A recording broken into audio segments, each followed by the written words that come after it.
afternoon, my movie loving brothers and sisters. How are you guys doing? It is Monday again. Thank you for joining on this Monday afternoon on the Screen Talk Live YouTube channel, where we talk about all things movies, movie news, TV, and other screen-related shit.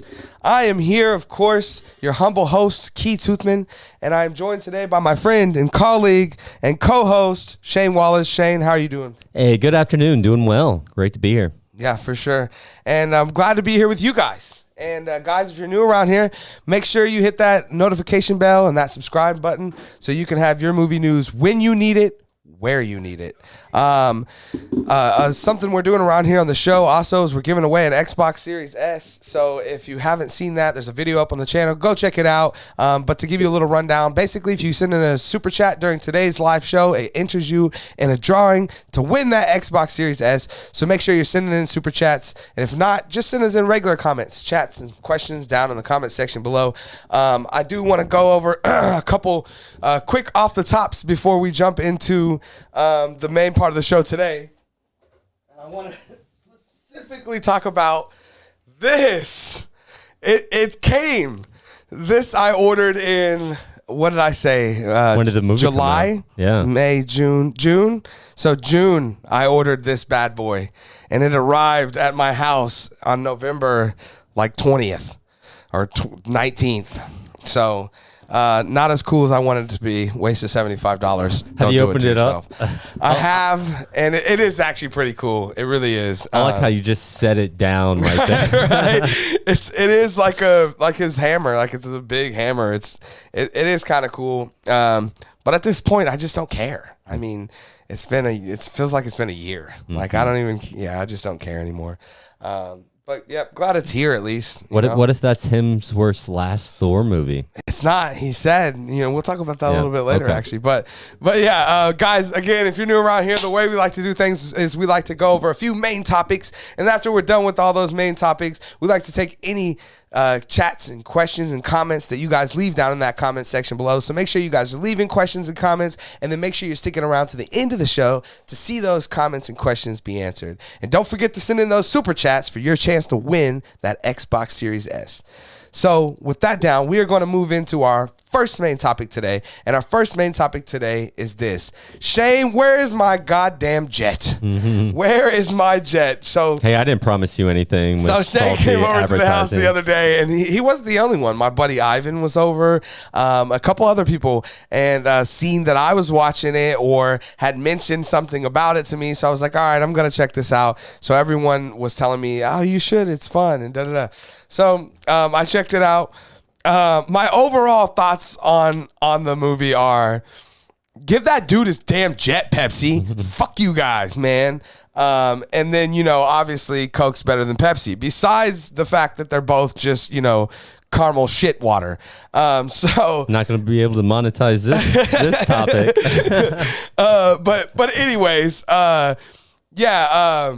it was fun. Like I was telling Shane a little while ago, it was a little over the top and overdone. It felt like it dragged on, and they were just like filling and giving you a lot of filler stuff that you really just didn't care about, like the dude and the mountain and the relationship. Like, it was interesting, but you didn't have to give us so much of it, right? Like it just became too much, and it became like the story was about like, oh man, you know what? Screw the jet. I got this friendship out of the deal. And it's like, what? I would have took the jet over friendship with that dude any day, but whatever, man. I mean, that's what happens when you lose out on a jet. But overall, I had fun with it. I mean, I really did. I watched it all back to back. It was a couple hours. Like I was telling Shane, it probably should have been a hour and 20-minute documentary, maybe hour 30, 45 minutes. But it did drag on, and it was just, it delved into a lot of stuff that you really just didn't care about. But overall, the main story of it was really interesting. As a kid growing up in the 90s, I remember that commercial, and I remember how cool it was. And I was trying to remember as a kid, did I think I could win the jet? And because I remember seeing the commercial going, whoa, but I guess in my mind, I thought, well, it's a commercial, so it's just kind of for fun. So I never even thought about it. I was also like 5, or 6 or something when I seen that commercial. So By the time I seen it, they had probably had it edited 4 or 5 times. but Shane, you're the one that first asked me about it, so I know you've checked it out. What are your thoughts on it, man? I wish I didn't bring it up because I don't recommend it. Don't bother watching it. It could have been good. It was something that drew me in, and it was a cool concept that I remember faintly, but I don't remember the payoff. But for that payoff of what it was, I'm not going to spoil anything, but it certainly didn't need to be 4 episodes long. And we got these weird tangents to fill time. And, I know they're trying to bring in depth to these characters about their whole quest to Antarctica and mountaineering down there and how, their lives are fulfilled. He's beating cancer. But nobody cares about that. We're there to find out, did you win the jet or not? And 4 episodes. When we put it on, we actually the new Dead to Me series came out, which was also disappointed. Thankfully, it's the last one. But we would throw this on each night, super late, when we were like, okay, let's throw on something short before bed. And I swear, I was falling asleep before every episode, the end of every episode, because it was just they'd go down these tangents again. There was, like you said, there's just too much filler. It's not worth your time. Just read it on Wikipedia, what happens, and it's definitely you'll get as much information. I remember a couple times my wife waking up, was like, did I miss something? Right. Anything good happen? Nah, we're good. No, you didn't. There was some really cool tidbits. Again, I thought that the subject matter warrants a documentary. Just definitely not this one. It was too stylized. Yeah, for sure. They wanted it to be a motion picture so bad, like a movie. Like it had. Well, they even recast moments. so they could reenact. Right, scenes. That was so silly to me. Like I seen that they were going for humor and stuff, so I thought it was. There was moments where I kind of chuckled at some of it, but it was just like, are you serious? Like there was the scene where the mobster dude has the 2 grenade canisters and all the cops are shooting at him and he jumps. It's like, come on. And I know that was supposed to be over the top. Yeah, it was obviously a lie. So what he's talking about was to prove that you could own a Harrier. Some guy in Tulsa, Oklahoma claimed that he owned a Harrier briefly, and he had proof. So they go to check it out, and it turns out he's a super big liar, Tulsa kid, right? Right. And so it's like we got 20 minutes of this nothing, of this lead that goes nowhere that you could have just had in the interview in 20 seconds going, yeah, there was some crazy guy trying to claim that he owned a Harrier. Well, that turned out not to be true. But instead, we get this whole reenacted scene where he's firing missiles from his Harrier at the cops, and it's just like, oh my gosh, we do not need this. What we do need were just facts about the case, because that's what was enjoyable. Yeah, so to me, the first episode was the strongest because it mainly gave you facts and it hooked you in like a mother, right? Like you wanted to watch so bad. But then everything until probably the last 20 minutes of the last episode is just filler shit. Yep. So if you really, really do want to at least know the situation, I would say watch the first episode all the way through and then watch maybe the last half of the last episode. I would recommend the whole 4th episode, because one of the things I found most interesting was when they talked about the Philippines. And they had that promotion. Yes, is that the 4th episode? That was then the watch start the of whole the thing. 4th, yeah. Then you're right. Totally right. Then watch the whole 4th episode, because in fact, that was the only real compelling stuff in there. It drew me back in. Yeah, and it kind of, honestly, it irked me. It pissed me off because that was the documentary, man, right? That was the documentary. Those people were affected. This isn't some rich white kid who's sitting behind a plane he owns anyway and goes to Antarctica every week to climb mountains and shit. These are people who were seriously affected, and their families were hurt, and people were rioting and trampled and killed. And what's funny is, once again, they're being exploited for their story to help sympathize with this white kid who wants a jet. Right, this white kid they just who wanted wants their a jet, poverty to Shane, end. for nothing. Yeah. For doing nothing. They just wanted their poverty to end. Yeah, right. Well, not even that. They just wanted some months of not having to starve. Shit, right? I mean, because we found out 1 million pesos for them at the time was 30 or 40 grand, which is still a lot of money for them. In the 90s, that was a decent yearly salary in America. There you go, right. So in the Philippines, that's 5 years of pretty comfortable living, I would guess. And so it wasn't even what $1 million would be for us, and they still didn't get it. And to think, I don't know. I mean, I went to college and did a lot of criminal justice, and when I went to Northeast Magnet and did pre-law there, and I don't know how law works in other places, but I know this. If that would have happened here, there would have been what we know as a class action lawsuit. And at the end of the day, we all wouldn't have got our $1 million. That's for sure. But we'd have got something. And I think they ended up getting like 2 packs of like what it was like the equivalent, 20 pesos or whatever, which was the equivalent to like 2 packs of Pepsi. It's like, jeez. And you they can did it wrong. It's funny. The whole series is just this comedy bullshit with these white people that are overly privileged. And then everything with those Filipino people are all tears in their eyes. Yeah. It's all in these like places where it's like, is that a house? What are they living in right there? They're all in that one room together. But let's get back to the jet. I really want to know about that jet. Right. And so, like I said, it kind of irked me because, and like you said, it drew me back in. But then I realized in at some point that this is what we really want. What I really want is to see, this true story of how it actually affected people. There were 4 episodes somewhere in this documentary, but maybe one episode should have been all the times Pepsi effed up. So you have the Where's My Jet? That's episode 1. You got Philippines. That's episode 2. And then I'm sure there's 2 other times in history that Pepsi effed up and screwed over people through marketing. Right. So, I think that extending this, and you could obviously see that, we don't have 4, let's put in this, the Filipinos' angst and anguish with Pepsi. Honestly, I was kind of bored out of my mind with episode 3, and they set up the whole thing in the Philippines at the end of episode 3, and that kind of got me to sit up. Right. It's like, what's this? And I went right into episode 4. So obviously they didn't have enough. No, for sure. And it's sad that that the kid was so worried about getting the jet that none of the other shit really even mattered to him. Even the $1 million offer he got. He could have got $2 million bucks. Right. Didn't matter at all because... And I do just want to point out, I was telling Shane, and I still think if it's me, I've seen a lot of myself in that kid because he did have some ambition. It comes from nothing. You're just a dude that's trying to capitalize on the fucked up system of America. But at the end of the day, like I see myself kind of in it, and I thought, like I was telling you, I would have called Coke as soon as everyone was interviewing me and stuff. I'd have called Coke and be like, hey, let me be your guys'. Can you hear me now? Let me be that. Let me be Jared from Subway for you guys.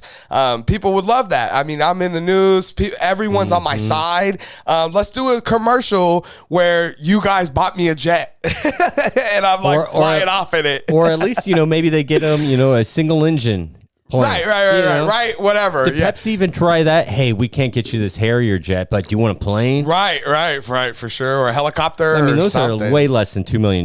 Yeah. Oh, yeah. Well, it was 30. It was like $35 million. I'm talking about what they were offering to pay off. Sure. I mean, you could buy a one-person plane for $20,000, $30,000, right? Yeah, for sure. He would have been all about that. For sure. Yeah, he just wasn't trying to have that John Denver life, man. But yeah, and you don't blame him because with a Harrier jet, like they said, just your average Joe could get inside one of those bad boys and probably take off in it because of the way it's designed. So, but yeah, guys, have you had a chance to check out this Pepsi documentary? If so, what'd you think? Like I said, wasn't the biggest fan. Started out strong. It really hooked me in at least. Even just a little teaser trailer thing really gets you like, what? And also, I grew up in the 90s. Like I was telling Shane, the Pepsi and the Cola Wars was like a thing when I was a kid. And it was just a weird time, and it felt nostalgic just seeing all that and seeing those commercials, and I loved it. I loved that stuff about it, but overall, not the biggest fan. But let us know what you guys think. Did you love it? Did you hate it? Did you see it? Are you going to see it? Definitely let us know your thoughts down in the comment section below. Okay, with that down, we're going to move into our second main topic today. And our second main topic today is this. So, Shane, Chris Hemsworth, you know him as Thor, of course. Don't we all? He is currently airing a show on Disney Plus. I believe it's called Limitless. And at first, when you hear about it, you think about the Limitless movie with Bradley Cooper, and you're like, sweet, that's kind of nothing like that. It's limitless in the fact that he is willing to take on all these new adventures, like climbing Mount Everest or doing this or doing that. And in one of the more recent episodes, he had went to see like some death doulas, and then he went to see like some doctors because of that experience or whatever, and found out that because his father and mother both have the genes for dementia and Alzheimer's, that he is 20 times more likely than the average person to end up with it. And so after hearing this news, he decided to announce that once he's done with his current kind of slate of things that he's filming and doing, that he wants to take a small break from acting. So I do want to go over quickly to this article that we have from The Guardian. And I just want to read a little bit of it. Chris Hemsworth has discovered he has significantly heightened risk of developing Alzheimer's disease due to genetic factors, prompting the Thor actor to take some time off from acting. The 39-year-old Australian actor, who learned he had 2 copies of the gene APOE4 inherited from both of his parents after undergoing tests as part of his Disney Plus documentary series, Limitless. Those tests confirmed his, quote, biggest fear. Hemsworth told Vanity Fair in an interview, showing he has among just 2 to 3% of the population who are as much as 10 times more likely to develop the disease than those without both copies of the gene. And this is a couple quotes from Chris Hemsworth himself. It's not like I've been handed my resignation, he tells Vanity Fair. But he said working on the show, in which he tests his body and explores ways to live longer and healthier, it really triggered something in him to want to take some time off.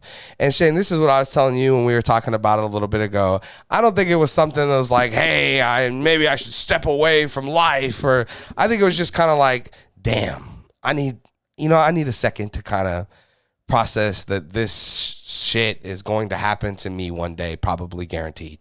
And I think that's a lot. It's just no different if the doctor told you were going to die, but it would be 30 years from now, guaranteed. Or whatever. You still want a second to process the information you heard. And that's what I was telling you. I see this being a 3-month, 6-month hiatus. And like I was, we were saying, in Hollywood, that's a ton of time. As an actor, to take on no roles for a 6-month period is like a 2 or 3 year period in Hollywood. So I think this is a small break. I don't see it being this. He also, further on in the interview, does talk about he's interested in playing Thor like one more time maybe, and having like a close out of the character and stuff. So it sounds like he's kind of getting finished with doing all that and stuff. We always hear that with these guys, and then a couple of years later, like Chris Evans now, he's like, I want to be Captain America. Well, the other 3 years ago, you wanted a break. So, but yeah, Shane, you're hearing this. What are your thoughts on Chris Hemsworth wanting to take a break? Well, first of all, that news is just tragic. Yeah, for sure. It's honestly Alzheimer's and Parkinson's are two things that are worse than death. I'd rather have been given a cancer diagnosis, because then it's just like, shit, I'm gonna die. That sucks. But with dementia, you lose yourself, and it could go on decades, and the way it affects your whole family, it is very tragic. However, it probably affects your family even more. Oh, yeah. Because you don't even know what's happening to you. But, could you imagine if your mom didn't recognize you anymore? I can't possibly. Oh, God. Yeah. It makes you want to cry thinking about it. And I hate to say this, because I just went from very considerate person to be about an a-hole. But I got to say, I think most of us would trade in his genes for a spot on Limitless and have the career. He's doing Mount Everest. I'm even at Everest. You're talking about goals that most people, just ordinary people, like, if I could just do one of those things. Right. Unless you're a dude that almost won a jet on Pepsi. He did climb Everest. Yeah, right. I know. That's what I'm saying. and so, it's, hey, if it 2% of the population's, diagnosed with these 2 genes. That is tragic, but at least it happened to someone who sees his life and is able to, And I think honestly that's what's going to draw him back. Obviously everyone needs to step away. Mentally, health issues, that's a priority for us all, to process any type of news. Well, the little bit we do know about dementia and Alzheimer's is that your sleep habits have a lot to do with it, right? And as a working actor in Hollywood and doing all of these things, I mean, travel too. Yeah, right. You want to, limit some of those things, I guess, or be able to get good night's sleep and not work 22-hour days and shit. But sometimes these actors do have to do stuff like that. But it's the price you pay too. I mean, this is one life, right? So YOLO. Yeah, right. I mean, it depends on the type of poker player you are. If you don't mind cashing in your chips to eke it out, more your way. If you're that person that's going to go all in and may end up bust, right? Good for that. It's definitely we're all different. The know when to hold them, when to fold them, and this is definitely not the time to fold them for Chris. And also, I do think that this is very clickbaity article too. We don't know what's going on in his head, and we don't know how long what the break time off could be a week. And honestly, too, for us to even discuss the time off and the break, not only is it clickbaity, but it's also inconsiderate, because I think most people's reaction is like, oh God, right, cool. Take some time off, bro. Yeah right. Exactly. So, I can't wait to make the thumbnail for this tomorrow. I'm gonna make sure it's clickbaity as hell. Yeah, for sure. But yeah, and we wish him the best. I mean, the thing is there's few people honestly on the planet that exists right now that are as healthy as Chris Hemsworth. So that being said, I like his odds, and I like his odds of continuing to maintain his health as he gets older. Well, and I'm glad you brought that up. I mean, we could all be diagnosed and all know we're going to die in 10 years, then walk out the door and get hit by the car. Yeah, for sure. I mean, honestly, I think anytime I get news like this, and I hope the viewers can also take some perspective and try to do this if they don't already, is when you hear bad news about stuff like this, is to take just time to reflect on your own life and realize how grateful, hopefully even a small portion, even if you're doing terrible, hopefully there's something you can concentrate that's positive. Right. Especially when, you see, I mean, Chris Hemsworth's a young guy too. You don't want to be diagnosed with being 39. I mean, that's how old I am. I mean, 40 is like the new 30, right? So, oh man, I'm going to live my 30s so again. You're just turning 30, oh, Shane. Man, not again. Right? So you got 10 more years to be Hemsworth. I'm almost there. Right? or in your case, Wolverine, whatever you're going for. But yeah, guys, you're hearing this news about Chris Hemsworth. Like I said, it's really sad news. I was telling Shane too, his father or his grandfather, he was saying had it, and he spoke multiple languages, and when he had it bad, he would cross up languages, and they couldn't talk to him, and he couldn't explain what he wanted or how he felt, and they said he would even make up words, and I mean, all that sounds really terrible to think that it could happen to you. And so we feel for Chris Hemsworth. We send him all our love and appreciation, and we got his Thor popcorn bucket. So you got my $75, Chris. Use it accordingly. But guys, let us know what you think down in the comment section below. Do you think he should take a break? Do you think he shouldn't? If so, how long a break do you think he'll take, or what do you think he should do? Definitely let us know your thoughts down in the comment section below. Okay, with that down, we're going to move into our third main topic today. And our third main topic today is on the subject of being sad. I want to honor a few people that have passed away over the weekend. And I want to start with, because this whole topic was supposed to be about this one individual passing away, but multiple people did. But I want to start with Jason David Frank. You guys might know him from the Mighty Morphin Power Rangers. He was the Green Ranger. He was Tommy. He became the White Ranger, right, in the movie. He was so important to my childhood. If you grew up in the 90s and you're a millennial like me, then you probably know who he is. You may not know him by name, but at least you know him by Tommy, right? He passed away over the weekend. I don't want to get into the details of his death and stuff like that. It's not as important as just honoring who he was. He was a young man. He was only 49 years old. Yeah, it's really tragic. Hollywood is a very constrictive place that makes a lot of people feel a lot of different ways. And he dealt with a lot of stuff for a long time. And he also was a very well-known and renowned mixed martial artist from a young age. And Hollywood kind of prevented him from being able to make a transition back to that when he became older. So no one would respect him. You know, people like Dana White, who ran the UFC, and people that ran those organizations seen him as kind of a novelty, as kind of a joke. But the truth is, this guy was a real mixed martial artist. Like I was telling Shane, he has 4 or 5 different black belts. He was a blue belt in Brazilian Jiu-Jitsu from a young age. He was a black belt in Taekwondo at like 12 or some crap. I mean, the dude was a real mixed martial artist. He also did fight 5 amateur fights. He went 5-0 in that time, and he fought 1 professional fight as an MMA fighter, and he won that fight as well in the first minute by submission via an armbar. So again, he was a great mixed martial artist. I even was telling Shay too that there's a video out there on YouTube you guys can check out where Jean-Claude Van Damme kind of tries to check him in a hallway at one point, and Jason David Frank pins him against the wall and almost beats the hell out of him. So yeah, he was really iconic, and he was such a legend to my childhood. And then I just want to roll into a couple more of these, and then I'll send it over to Shane to tell you what he thinks. But while I was on there, another one that I seen that I wanted to talk about was Gray Fredrickson. And a lot of you guys may not know who this is, but he was an older guy, so he got to live, a very good life, probably at least a long life. He passed away over the weekend at 85 years old. He did produce, The Godfather, Apocalypse Now. We talked about what was the other one?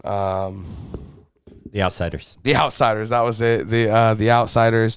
It was kind of his death was more expected. I believe he died from cancer at home, surrounded by his family, which that's the way I want to go, and all of us, if we can, surrounded by the people we love and not alone, right? I kind of wanted to talk about that a little bit. Like I said, a lot of people probably don't know who he is, but in the film industry, as a producer, he was very iconic and big at the time. Like this article from Deadline says, from the 60s to the 80s, he was, and then he became Francis Ford Coppola's, like they said, right-hand man, a trusted advisor, they say. So and then right when I was scrolling a little bit more, I seen that Nikki Acox from Supernatural has also passed away at 47 years old. So another young death. She was battling cancer. She always was posting it on her Instagram for a couple of years. So we know that she was, going through a lot, and she was, fighting, and we can all appreciate her fight, but she was unable to continue to fighting, and she passed away over the weekend again at 47 years old, and that's kind of tragic. I love Supernatural. She was heavily involved in that first season, right? She was a super important character that we all fell in love with, and then as Meg, we wanted more Meg later. We just didn't get her as much as she didn't become, and then when we'd get her in those little cameo spots here and there, we'd be like, there she is. And now she's gone. So, it's just sad. It's sad to see this. It happens all the time. Usually not rattling off like it is like this so quickly, but it has. And like I said, I just wanted to do my part in honoring these people and the awesome careers that they had, and the lives that they lived. So Shane, I'm gonna send it over to you, man. Gosh, we're just talking about all the sad stuff today. With in regards to Frank, that's just, nothing gets worse than that. A young man, obviously having issues, felt absolutely alone, and that just breaks your heart. With most of the deaths, there's some sort of luxury that their life, was completed, right, or, was a long life. But whenever, someone like that's tragically taken away so early, especially someone who influenced younger kids. This wasn't an actor who, adults watched. It wasn't a soap opera actor or, something like that. It was a kid's actor. Yep. And we knew them all whenever, they were kids. They were 16, 17, 8, probably 24, 25, but they played 15, 16. Yeah, So we thought they were 15 and 16. We viewed them that way for sure. Even though they were all doctorates and, had their master's degrees by that point. 5 black belts. Right. Crazy. But we thought they were teenagers. Yeah. So, that is very tragic. And one thing I really want to say, just because you brought up a great point, is that he felt so alone, and it's crazy how we all feel that way at one point or another. But in his case specifically, right afterwards, you've seen all of these actors and actresses come to Twitter and come out and be like, "Oh my God, I love this dude." Like I and it's just it's hard to understand how we all feel so alone sometimes when we all have so much. Yeah. Well, that's the thing, is it doesn't matter who you are, how rich you are. Depression finds us all. And, it is a sad tragedy for Power Ranger fans, too, because I was a little bit of a Power Rangers fan, but the whole appeal of it was that here's these ordinary kids that we become extraordinary, through these, whatever. Alien powers. Whatever it is. So that, we all wished we had that second person. And so to also know with Tommy, the same thing with him too, he was still like us and in search for his White Ranger. Yeah, right. Never able to find it. And and another tie-in with this that's always sad is once you hear about one of these tragedies, like you said, you start going fishing for information, you find out a whole plethora of other people that passed that you had no idea about. I was just going through IMDb's 2022 and man, it's been rough. I've only been halfway through, but some of these names that I didn't realize, Jean-Luc Godard, he passed away. Yeah, one of the greatest filmmakers ever. Just right before we started the show, Hagrid passed away. The guy who played Hagrid, I can't remember his name right now, but I'm also seeing another Wolfgang Peterson, another director. This was a huge one too. I didn't know about this. Leon Vitali, he's the assistant to Kubrick, and you'd see in all his documentaries. Yeah, he was older though, I believe. Yeah, most of these like guys are 70, 80. Yeah. Godard was 91. Okay, they lived full lives. So. Olivia Newton-John, I didn't know she passed from Greece. I didn't know that one. Yeah, Paul Sorvino from Goodfellas. Bob Rafelson, who isn't a well-known name, but he helped bring Jack Nicholson star to rise, and he created the Monkees TV show. But it just goes on and on. Yeah. Vince Scully, again, he was in his 90s too, but very famous play-by-play caller for baseball. Any of the highlights, that are 80s, 90s, current, it's Vince Scully's voice you're most likely to hear. So it's really sad that we're just entering this new era of these, we're not going to have these greats around anymore, and it is very tragic. Yeah, for sure. Guys, let us know what you guys think of all this. Like I said, I know a lot of you are big Mighty Morphin Power Ranger fans, as we all are, and we all wanted to be Tommy, right? Tommy was the guy, When Tommy became the White Ranger, I thought that would be like the epicenter of all heroes for me. The gold shoulders, God. And he was just such a badass. So, and also on the subject, guys, look, man, if you feel alone, if you feel depressed, if you feel those ways, man, you go talk to someone, seek professional help, and speak about the things that you feel inside of you, because none of us want to feel that way. None of us want to be depressed. So definitely let us know your guys' thoughts on all these things down in the comment section below. All right, with that down, we'll move on to some less sad news, which is this weekend's box office. And specifically, of course, Wakanda Forever. So here we are. We have an article that I pulled up here from Cinema Blend. I like to use them for my weekend box office because they like to put up this little chart that I have put up for you guys here so you can see. So for the weekend gross, of course, Black Panther took number one again with $67 million. That puts its domestic gross at a total of almost $290 million at $287. And its worldwide total is like $480, so it's really nearing that $500 million already just after 2 weekends worldwide. The Menu in its opening weekend, managed to take second at the box office. Good for this movie. It looks just completely different and like something that I wouldn't expect to do well at the box office. But it took second, brought in $9 million. That's pretty good numbers.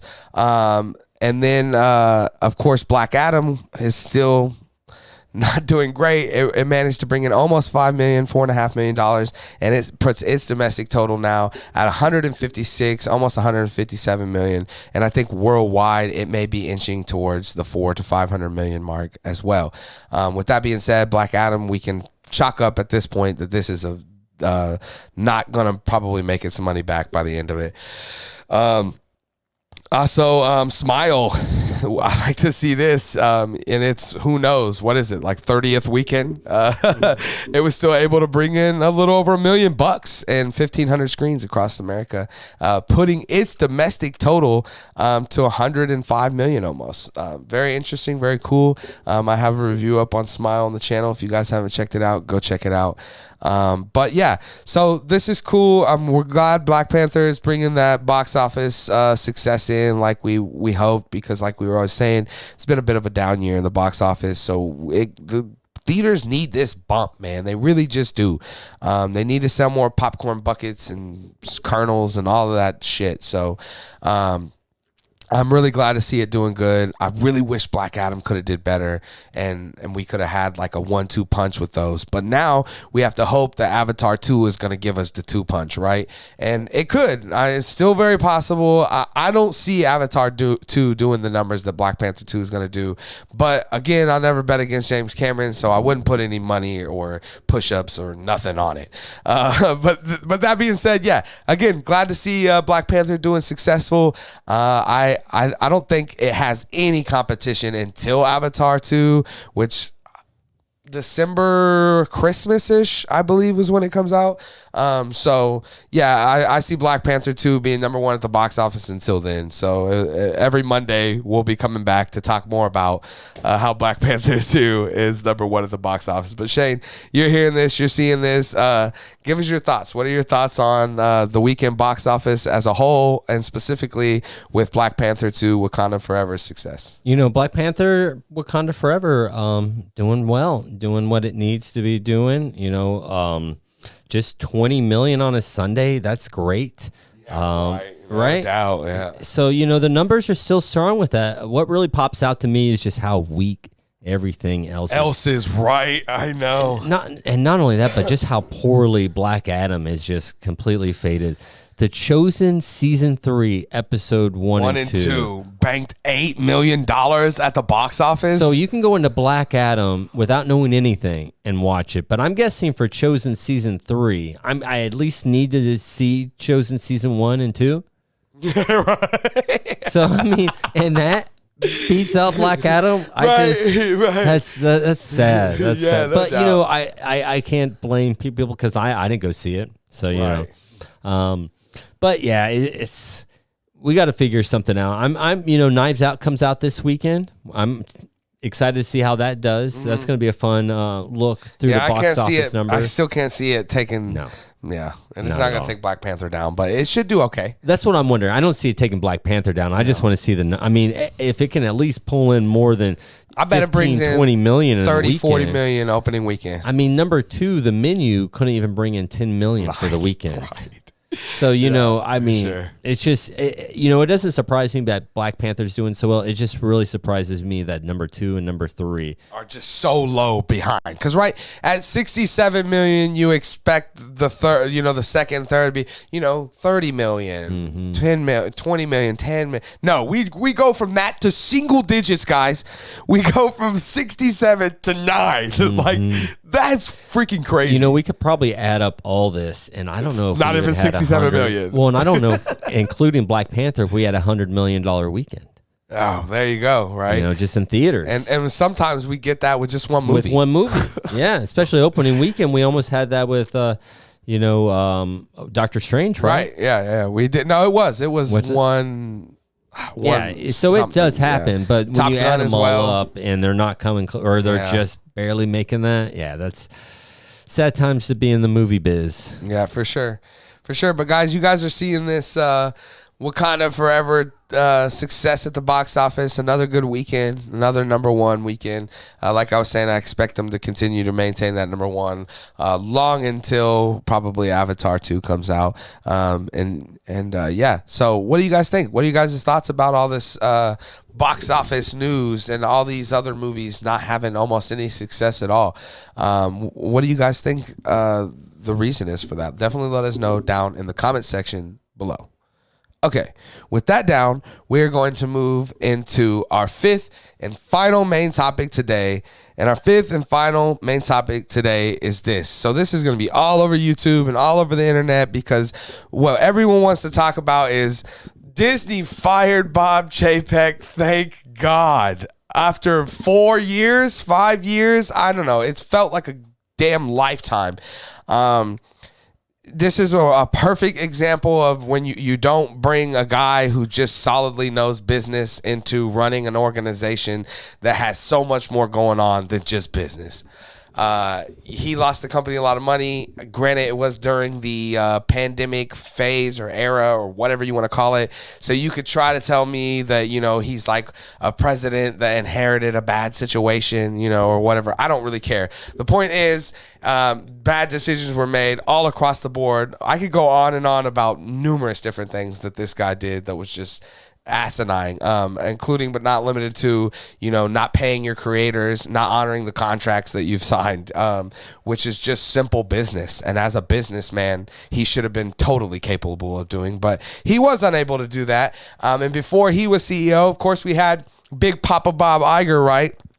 And he was our kind of the guy to take it all under his wings and bring us into this new era of Disney. And he kind of had to hand the reins over to Chapek because he was kind of, quote, retiring again. And they had to already pull him out of retirement the first time to bring him. So now they're pulling him out of retirement again because he's back now as the CEO of Disney, which is honestly exciting news as a fan of Disney and knowing that in these past years, we've had a steady decline in almost everything we've got, from not just movies and films, but even the parks and things like that.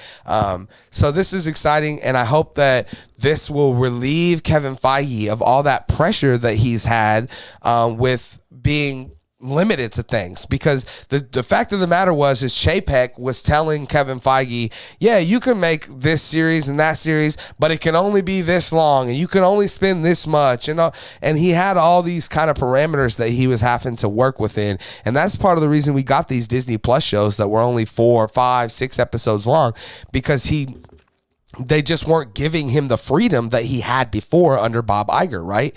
But now Bob Iger's back, and hopefully it can give Kevin Feige that creative freedom again to be able to do what he wants. So if he wants to make a 22 episode series, Bob Iger is going to go, listen, Kevin, I trust whatever the hell you say. Do what you do. Where Bob Chapek was like, well, what's it going to cost? And and all of these things. And I think I confidently, I could say the greatest producer in the history of Hollywood, at least when it comes to financial success, is for sure Kevin Feige. No one has ever produced the amount of movies that have made the amount of money and success that he has. So how do you not give that guy your creative freedom? How do you not let him make how many ever episode series he wants to make? How do you put him in a box? And we've been talking about for years with Chapek and the pressure becoming more and the kind of foot on throat situation that it seemed like Feige was going to make an attempt to get out of here at some point. And there was rumors of him going to DC or this, or to run Star Wars or all these other things. But now James Gunn obviously is running DC, and so now Bob Iger's back to Disney. So I can say that I'm pretty confident in saying that we'll have Feige sticking around now. And that's also a good thing for Marvel and for the Disney Marvel movies, right? And like I said, for me overall this year, it's just been a down year. Everything I've gotten from Marvel has kind of been blah. And I would like to get back to a point where I'm enjoying these things and I want to get on YouTube and talk to you guys about them because I'm excited and I'm happy and I'm full of energy about it. And I think we will maybe be able to get back to that under Bob Iger. So cross fingers. Let's hope for the best. But Chapek's gone. Iger's back. What are you thinking, Shane? I just think this is a ploy to make fanboys like yourself happy, shareholders at Disney reassured for whatever reason. But that's the big thing. Yeah. Well, I mean, is it because Disney's revenue is higher this year than it's ever been? Their stocks dropped over 40% this year alone. Their stock, sure, but their revenue for Disney's annual revenue is $82 billion this year. In 2019, $69 billion.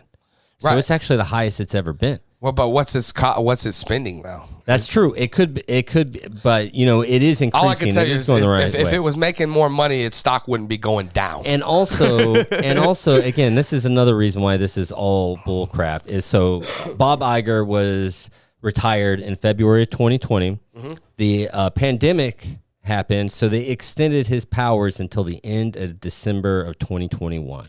So that means that Bob Chapek has had 10 months to run Disney.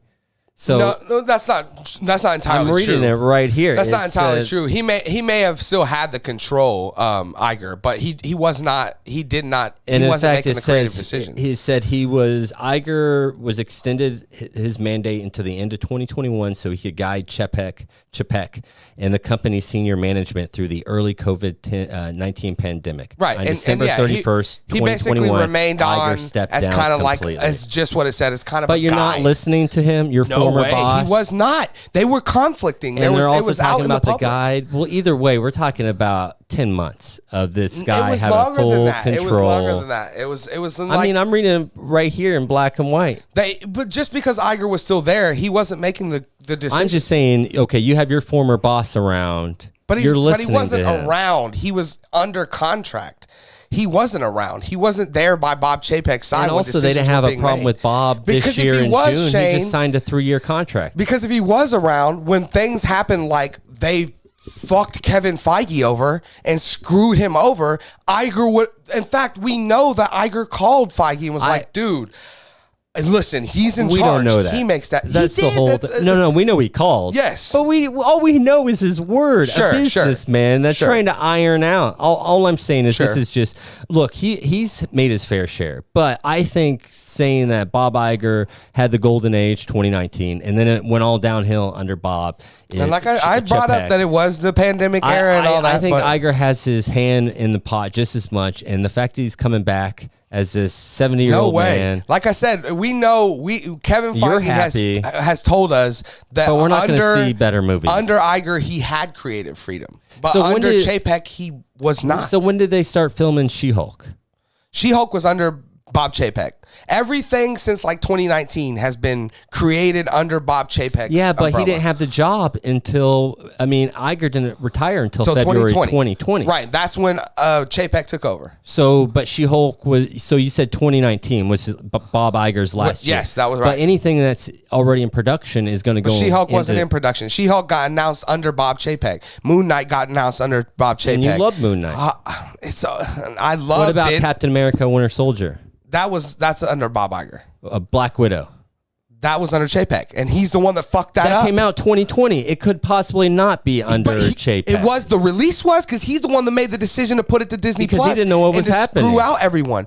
Okay, but how about you listen to your creator who says... Theaters weren't open. Well, listen to your creator who says, well, we'll wait until theaters are open and then we'll put it out. The creator doesn't own it, though. It's right. That's but when see, you go that's work what I'm at saying. Disney. You can't make all your creative decisions off of business. When you work at Disney, that's what you're getting into. There is no creative process. But Bob Iger wasn't letting... They're not artists. Bob Iger wasn't letting it be like that. We don't know what his decision would have been. He wasn't, it sounds like he was there. I tell you, it wouldn't have been screw over the... It sounds like it was. He was there. But it wasn't his decision to make. It says that he was going to stick around to the end of 2021. That Black Widow happened in August 2020. And again, when they screwed it over, Iger was there. That's right. Well, he was there, but he wasn't the one running it. And he was guiding him. That's like 6 months. But he didn't make the decision. He doesn't make that decision. Chapek made the decision. So probably he's getting the blame for that decision. We even know that Scarlett Johansson went up and tried to talk to Chapek about the situation, and he scolded her and get the hell away from me. He wants to make money at the end of the day. Well, Bob Iger wasn't like that. He knew that his relationship with his he sure has played that off. That at least he pretended that his relationships with his talent mattered, and that does does matter so much. Look, you can't piss off the guy who's made you the most money in the film industry in the past 20 years. My point isn't who's the better person. I don't know either of these guys personally. I have no idea. They could both be shit My people. only point My point is who's the better president. This isn't going to turn Disney around. I'm telling you right now. What are we talking about Disney? Better I'm talking product? about Marvel. I'm specifically Marvel, talking about Kevin Feige's freedom, because that's what this means to me. I guarantee you a year from now, we're still going to be talking about the same stuff. Oh my God, this Marvel underperformed. It underwhelmed me. And it's just because there's no creative core. Back when Marvel was thriving, it really felt like it was a risky thing. It's like you don't do super. Exactly. Is there risk anymore? It was a risky thing. No. Well, no. It's becoming risky in a different way, though, right? And that's what's going to kill it. And it's eventually going to die. It's becoming risky, but not in the way it was, but in like a, should we be doing this? Yes, like, exactly. Right? And I don't think that's going to turn around, because I don't think those have anything to do with management decisions. I think it just has to do with the fan base. I think there's a little bit there, like I said, out and not Kevin Feige had said in multiple interviews that he feels creatively in a box. He feels like there's been a foot put on his throat. And there was, again, because of that after he said that, the news the next day was like, Kevin Feige's leaving Marvel. Because no creator wants to be in a situation like that, especially when they've had 20 years of not having a foot on their throat. And so I think at least for this, like I said, if it does anything, it keeps Kevin Feige around. There you go. It keeps him but not he's wanting been to around. leave. Yes, but he was at least thinking about wanting to maybe leave because of the foot of Chapek. And, I honestly, that argument can go either way. Feige's been around. He made She-Hulk. He made all this other stuff that people have been dissing. The thing is, he's like, oh, he didn't have his creative freedom. Well, you know what? George Lucas had all his creative freedom for Phantom Menace, had zero creative freedom for New Hope. Which one's the better movie? Sometimes having limitations. But that's not the same thing, because Feige had creative freedom for Iron Man and Winter Soldier and all that, and look what he did with it. I mean, he made the best movies Marvel's ever made. I really feel that was a Jon Favreau movie and not a Kevin Feige movie. You really got to watch like the director's commentary. Does Iron Man 2 feel like Iron Man 1? Does Iron Man 3 feel like Iron Man 1? Iron Man 1 stands out because it's a Jon Favreau movie. Right, but you have to understand, when Jon Favreau came to Kevin Feige, when they had, like, for example, and just one example, they had Tom Cruise cast as Iron Man. When Favreau came to him and was like, Kevin, trust me, this is... Oh, he had a vision. Who listened to him? So he listened. That's so important, though, I agree, right? but to say that he's handcuffed because he's not being creative. But he knows who to listen to, too, though, right? Because who hired Jon Favreau? Maybe he doesn't know, because who hired Jon Favreau? 2 happened. He hired Jon Favreau. And Iron Man 3 happened. People love those movies. They made $800 million in the box office. People like Big Macs. And they make $800 million. That doesn't make them good. Well, they're good to somebody, That's the thing, They don't know better. I disagree. I think there's people in here that are people in the world that have tried every burger in the world and still would go, yeah, Big Mac, bro. Big Mac. There's at least a dude on there's 8 billion of us, man. I mean, people are just too dumb and people like what they like. And I think we live in a world now where we're more accepted for that. Like, there used to be a time where we would hide that the Big Mac was our favorite food or whatever. And wasn't Bob Iger in the whole debacle with James Gunn?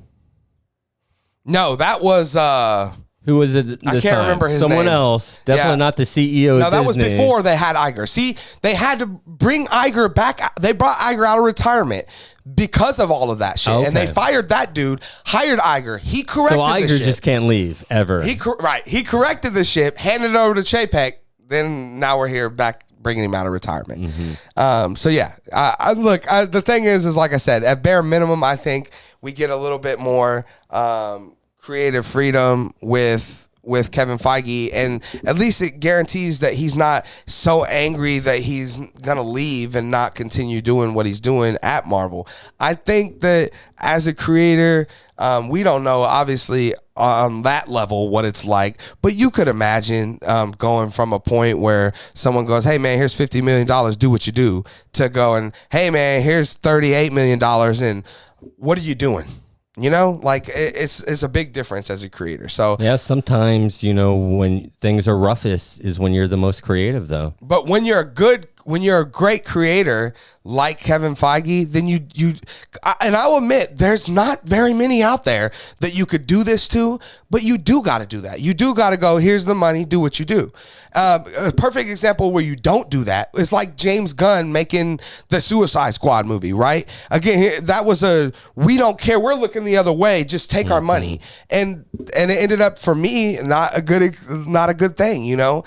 So there's some creators that you just can't give that much freedom to. I understand that. But I think we can all agree that Kevin Feige is just not that guy. Oh, well, and, you know, like I said, he's the greatest producer in the history of Hollywood. And, you know, Disney's no fool. They see what's bringing in a lot of income. So, of course, the more money Marvel makes, the more involvement Disney's going to be in. Right. Because they want to control that. They want to control that revenue stream. Right, for sure. And, you know, at the box office in, 2019 or whatever, when they did have whatever the hell, Black Panther, Infinity War, Endgame, and all that, they brought, $15-20 million.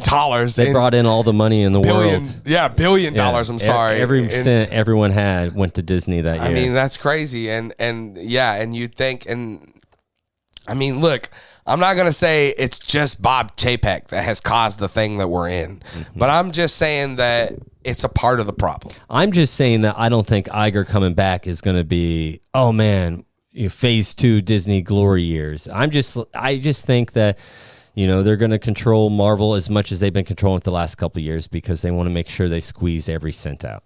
Yeah, I think that they let him. Yeah, I think that's true, but I think Feige can go, well, we can get more sense out if we don't make it 3 episodes. I think that's why we've had this push more to streaming series rather than movies. Right. And you can see the CG is lesser quality in the streaming services. Yeah, there has to be some sort of balance between it. But like we always talk about on the show, where am I making my money back? I'm not going to spend $80 million on a Hulk TV show when it makes nothing. It makes nothing. Well, it keeps the Hulk brand alive so they can sell Hulk T-shirts, Hulk action figures, and it keeps Disney Hulk Plus people boxes. Subscribing to Disney Plus maybe. But it's not going to make you $1 billion. I think it's the T-shirt and lunch boxes that will bring in She-Hulk money. I guess. But you get that with a movie and you get box office, right? Plus, way more people, like we talk about all the time, like the amount of people that watch She-Hulk was like, 7 million people per night. I mean, the average ticket in America for a movie is $10.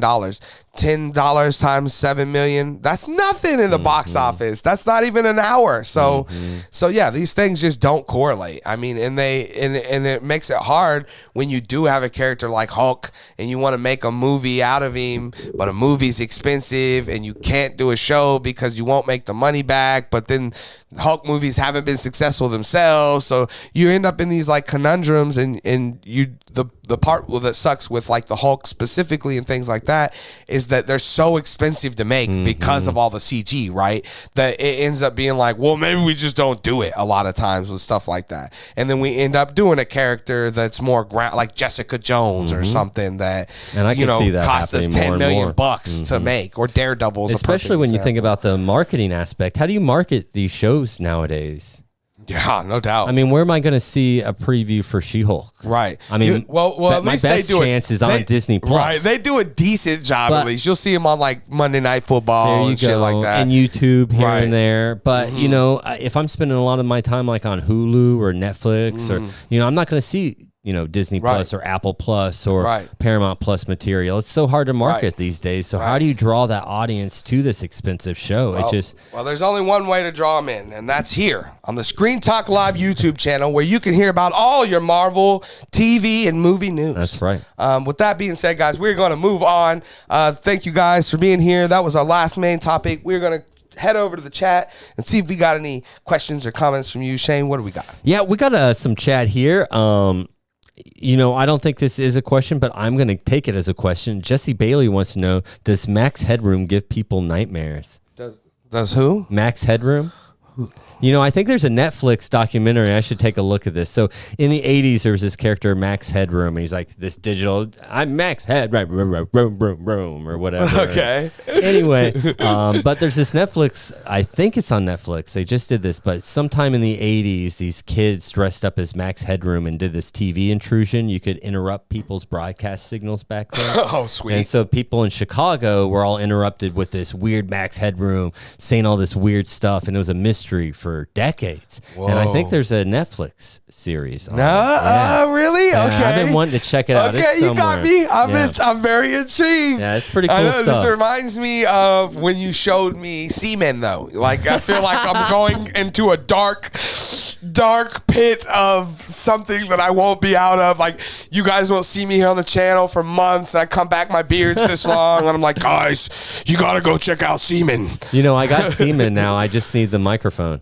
Okay, I'll order it. Let's do it. Let's fire up the smoker, smoke some mushrooms, and let's watch some seamen swim around. What else do we got? Yeah, let's see. Lucas Farney wants to know your favorite Power Ranger. I mean, come on. I mean, who else could it be? First of all, if you know me, Lucas, which I know you do specifically, but if the rest of you don't, hands down, there's no unequivocal color that is better to me than green. Like, green is the best color. He was the Green Ranger. I actually prefer him as the White Ranger because, again, it was like Goku going like, Ultra Instinct, right? It was like the last power level, and he had reached or like the White Lantern, right? Mm-hmm. Which isn't that the last one, right? And it's like all of the lanterns in one, right? And that kind of felt what it was like. It was like the epicenter of Power Ranger powers, So I got to go Tommy. It was always Tommy. But you're going to go white.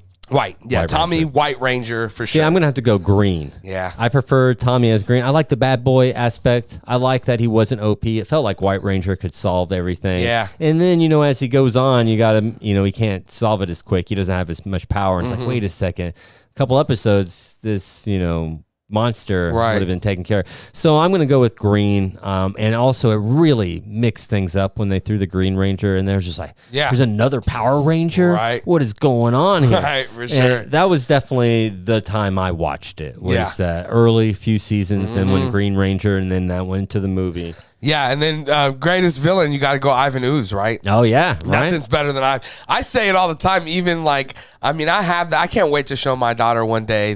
I have it on, they don't make it a Blu-ray, of course, sadly, but I have it on DVD, the Mighty Morphin Power Rangers movie, which I actually seen in theaters and had on VHS and literally would watch daily as a freaking kid. And Ivan Ooze, so iconic to me. Like, everything about him, even the ooze, right? Like, the ooze seems iconic. I even remember, like, Ninja Turtles had, like, an ooze. Oh, yeah? Somewhere. Right? Yeah, I remember. Secret of the Ooze. Right. It was all ooze. Yeah. Nickelodeon. Yeah, right. Although I think it was slime Gak, or whatever. But, that's ooze. Right, yeah, it was. For 90s sure. was the ooze time. For sure. All right. Lucas asked directly after that, favorite Ranger not counting green/white. I think he knew that answer was coming. Oh, man. I guess I got to go blue. Oh, no, God. Maybe red. No, I'll go blue. I'll go blue. Yeah. Was blue. Wait, which one was blue now? I don't want to sound racist, but he was the black guy, kid. right? Yeah, blue. Yeah, I go blue. Yeah, for sure. I really liked him. I also liked the Black Ranger, the nerdy kid. Oh, yeah. He for was sure. pretty cool, I completely too. forgot about the Black Ranger. And also, that Black Ranger suit probably looked the coolest. It did. It always looked, it was just so sleek, man. It just, until I see that white Tommy suit. And then I was like, yeah, that's the one. He just looked like, it had those so gold clean. shoulder pad things, that just, it looked so epic, man. Love those Power Rangers, though, man. Rest in peace, dude. This isn't a question, but I'm going to take it as a question. Jesse says he's going to Disney World in February. Is he going to go broke? So, all I can tell you is the little experience that I have from a fellow YouTuber on YouTube that would say, F Disneyland and don't go there. Specifically, the reason I wouldn't want to go there is because all the things that I would want to do there work off of a ride queue now, which is like the most as an amusement park goer, it is like the worst idea ever made. It sounds good in concept. So I'm not aware of this. What is the ride queue? So what that means is like, so if I'm at Disneyland and they have like Galaxy's Edge, which is like Star Wars land. If I want to go to Galaxy's Edge, I have to jump on my phone at 9 a.m. in the morning and join a queue online to get in an online queue to get into Galaxy's Edge. Oh, wow. 85 to 90% of the people that log into that going to get in. completely get told, they're like, system's busy. And so they're never able to actually get into line even. So where normally, Shane, I could get up before you at 5 a.m. and go up there like it's been for thousands of years. Well, I remember, I don't know if they still do this. I went to Disney World in 99, I think it was 98, 99. I was in high school. Were at the time, were you partying like it was? Yes, I was. In fact, I didn't want to go to Disney World because I was too cool and wanted to stay with my friends. To stay partying. Yeah, exactly. It was 99, Right. Now that I think about it, I think it was 98 because I think it was before all that. But you were still partying like. Yes, that's right. Anything Prince says, I do. So that's the rule on that one. Right. That's why you bought your Corvette, right? Right, yeah, that's right. We don't want to get demonetized. But I mean, based on my experience from that, I would say definitely go. I loved it. I thought it was amazing. But you brought up a great point. I mean, things aren't the same that they were 20 years ago. And if you do have kids, Jesse, you're taking your kids. Who cares, bro? You're gonna go broke for a good cause. Exactly. Brother. You're gonna want to do it for them. So but they're gonna have those memories. If it was just like me and you that went. And we couldn't get into Galaxy's Edge. It's like, that's all we came for, dude. What are we going to do? Ride rides? Hang out with Mickey? Right. Shane, take a picture with Mickey. No. And you want that certain experience. That's why you go to these places. And when you don't it's more get about it, the kids, though. I just found out today, I don't know how long this has been like this, but the Eiffel Tower, do you know they light it up at night and like it sparkles? No, I did not know that. I mean, how disappointed would you be to show up in Paris like, oh, I finally get to see the Eiffel Tower at night. And now it's like, I'd rather go to Vegas, right? And just see their fake Eiffel Tower. Right. That's how it looks in my memory. Right. Got to see it during the day. Yeah. If you want to see it, right? Yeah, so, I think that Disney World's one of those things. If Jesse, you're going for you, don't save it. Go to Bahamas. Save your money. Send it in for a super chat. There you go. To win an Xbox Series S. But if you're going for kids, I'm sure go there. But also send in a super chat so you can win the Xbox for your kids. Right, but definitely, again, if it's for your kids, man, go broke, go have fun. Just make sure they have fun. Like if I ever go, I'm going to take my daughter just so she can take pictures with Mickey and stuff. Right, like that's what it's really about. Like I said, when I was a kid and when we were all kids, right? I mean, it's a universal thing. It's just like a quarterback winning a Super Bowl. We all want to go to Disneyland. And that's right. We all wanted to be the dude to say, I'll go to Disneyland. So if you do go, man, if you're going in February, that's awesome. I hope you guys have a blast. I hope you guys stay there. And I hope you are able to get in those queues and go see Galaxy Edge and Avengers Land or Marvel World. Or I know they have the Hogwarts School of Witchcraft. I mean, all that sounds so awesome. Like, especially even, honestly, it sounds more awesome as an adult. I feel like I could appreciate it more. As a kid, I'd have just went, but as an adult, I can really appreciate those things. Like I seen that somebody I know that went to Galaxy says they have the bar there from the cantina. Yeah, for sure. And they have the creature thing serving you. Man, I got to see that. Yeah, right. And they have all their drinks are from Star Wars. They're like either George Lucas had like actually made like created them, or there's something that were like mentioned in the movie but you didn't know what they are, but they just made it into a drink, and there's like some weird stuff like like goat milk with Hennessy and shit, like just stuff you'd be like, what the hell, but it's like normal in Star Wars land, and that's cool. That is cool. That those experiences would be really, or I know they have the what do you call them, the clone, the guys in the white the suits. Stormtroopers. Yeah, and they're being douches to everybody as you're walking. They're like, walk straight and That's stuff, pretty cool. right? Damn it. It's, right. Man, all right. I'm going. What else do we got? No more questions, but I got one more that I'm going to interpret as a question. Jesse says, I'm going to do some open mic stand-up in Wisconsin in December. If I send you the video, can you critique it? No. No, we will not. But I will offer you some friendly advice. As a stand-up, you do it enough, you will know what works and what doesn't work. Just do it enough. Yeah, right. Get in the mirror, man. Do it get in front of an audience. Yeah, but they'll do let it. You know. But start in front of yourself, because it's all about. For me, I think stand-up comedy was all about presentation more than it was about the jokes. No one really cared. Selling you. That's right. No one really cared about the jokes I had to say. They were gonna be funny if I said them the way I needed to, I could take the shittiest joke ever and still get a crowd to laugh at it because it's about me and my delivery, my timing, my presentation of the joke. So just remember that. And then, of course, as always, be like Carrot Top. Have some props. Have a giant ass hammer that you hit a dude in the audience with, and you make ketchup squirt out and stuff like those. That's the best kind of stand-up comedy that's out there. But yeah, that's awesome to hear, Jesse. We're glad that you're out there. While you're in Wisconsin, I'll tell you what, if you send the video with some fresh Wisconsin cheese. Ooh, cheese curds. Yes, cheese curds. You send those and we'll watch it while we eat the cheese. Ooh, I like that. Yeah, so there's what we got for you. So, but yeah, guys, that looks like that's it for the show. So, thanks to guys for being here. It's always fun. Again, thanks for all the chats and comments. As always, that's the funnest part of the show. Again, don't forget, we still got that Xbox to give away. Still waiting for those super chats. Still waiting for the 20 million or 20 million. Just still waiting for that too, but specifically want to get to 20,000 subscribers first.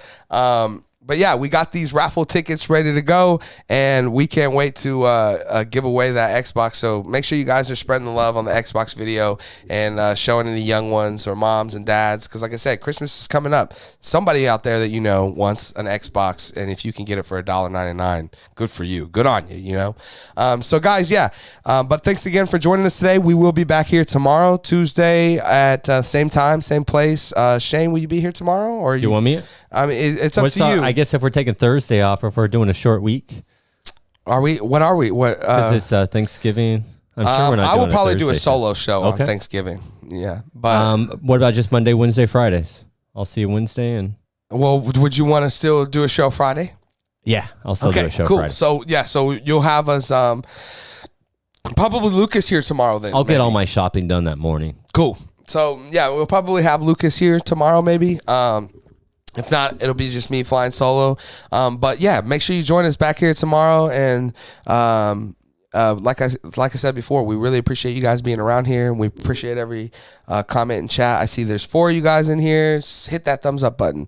Make sure you hit the thumbs up button, the subscribe, notification bell, and I will see you guys back here tomorrow.